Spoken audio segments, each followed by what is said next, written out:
Assalamualaikum ya akhi ya uhti. Salam salam hai saudaraku, semoga Allah merahmatimu.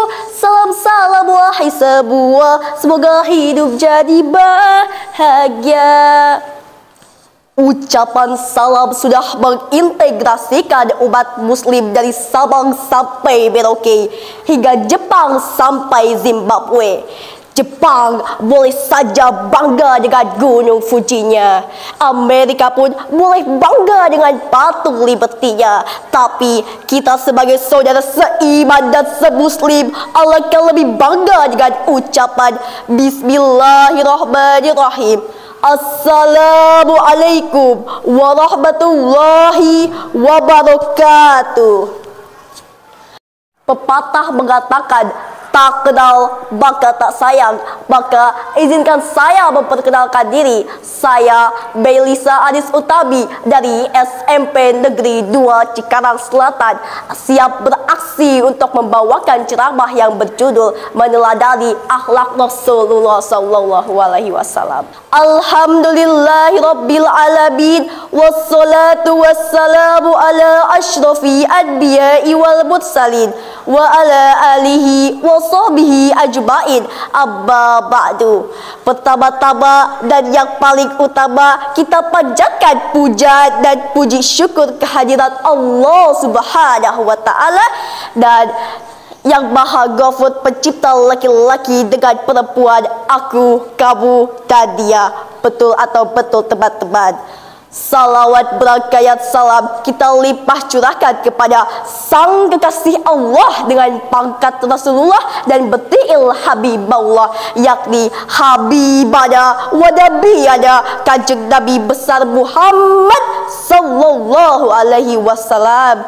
Yang saya hormati Dewan Juri yang arif dan bijaksana, panitia lomba yang semangatnya bergelora, dan para penonton dimanapun Anda berada. Hadirin yang dirahmati Allah, bagaimanakah cara kita mencintai Rasul? Yang pertama adalah kita mengenal siapa beliau. Tak kenal maka tak sayang, juga tak cinta. Jadi tanamkanlah kepada diri kita semua bahwa kita mengenal beliau. Bagaimana caranya? Di Al-Quran sudah tertulis banyak sekali kisah Rasul, terutama kisah beliau. Beliau adalah Khatam An-Nabiyyin, penutup para nabi dan Rasul, yang sudah difirmankan oleh Allah pada Al-Quran surah Al-Ahzab ayat 21. A'udzubillahi minasyaitonirrajim. Bismillahirrahmanirrahim. Laqad kana lakum fi Rasulillahi uswatun hasanah. Sesungguhnya telah ada pada diri Rasulullah itu suri teladan dan baik bagimu. Kisah ini pun dibuktikan oleh suatu kisah. Setiap kali Nabi Muhammad SAW melewati rumah seorang nenek, Nabi selalu diludahi dan perlakukan sangat buruk dan yang lainnya. Dan suatu hari ketika Nabi tidak bertemu dengan sang nenek itu, Nabi pun merasa heran dan bertanya kepada seseorang. Justru orang yang ditanya pun merasa heran mengapa Nabi masih saja mengkhawatirkan kondisi nenek tersebut. Setelah Nabi tahu kondisi nenek tersebut sedang jatuh sakit di rumahnya, bukannya senang atau bergembira, tapi Nabi malah memutuskan untuk menjenguknya. Dan saat dijenguknya, nenek itu membuka matanya dan melihat siapa orang yang menjenguknya adalah manusia yang selalu ia ludahi, sambil berkata dalam hati, "Duhai, betapa budi luhur hati manusia ini," dan menangis di depan Nabi dan sambil bertanya, "Wahai Muhammad, mengapa engkau masih saja baik kepadaku?" Nabi pun menjawab, "Karena engkau belum mengetahui kebenaranku." Sejak saat itu nenek itu mengucapkan 2 kalimat syahadat. Tata cara kedua yaitu kita adalah membenarkan semua ajaran yang beliau bawa. Sudah difirmankan oleh Allah dalam Al-Quran surah An-Najm ayat 3-4. Bismillahirrahmanirrahim. Wa ma yantiqu anil hawa in huwa illa wahyu yuha. Dan tiadalah yang diucapannya itu menurut kemauan hawa nafsunya. Ucapannya itu tiada lain hanyalah wahyu yang diwahyukan kepadanya. Yang ketiga adalah mengikuti dan menjauhi apa yang dilarang dan dibenci Rasul sesuai dengan firman Allah dalam Al-Quran surah An-Nisa ayat 80. Bismillahirrahmanirrahim. Wa ma yati'ir rasula faqad ata Allah.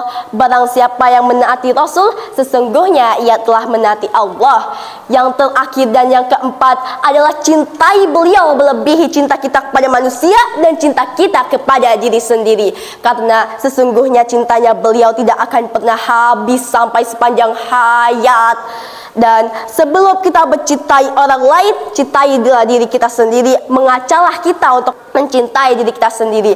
Dan sebelum kita mencintai diri kita, cintai dululah Rasulullah sallallahu alaihi wasallam. Dengan begitu kita akan mendapatkan beberapa manfaat. Yang ke satu adalah kita mendapatkan kesempurnaan iman.